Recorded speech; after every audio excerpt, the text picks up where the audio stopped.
對於呢條 brain teaser，你要保持開放嘅態度，因為面試官可能會挑戰你嘅假設，或要求進一步調整。例如 ，What if there are still seats on the school bus? What if there are children on the school bus? 咁佢應該一早講清楚啊嘛。記住準確嘅答案唔係最重要，佢係睇你識唔識靈活變通。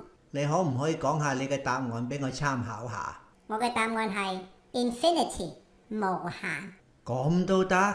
我個腦可以裝無限咁多個高爾夫球，我一跳上校車，變相校車嘅承載量就係無限。咁都得？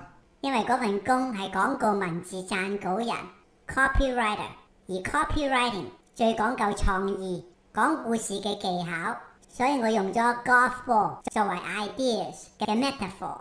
校車裝幾多 golf balls 唔重要，重點係校車可以裝無限可能性，正如我嘅創意咁無限。哇，真係腦洞大開。所以見工面試真係要睇餸食飯，靈活變通。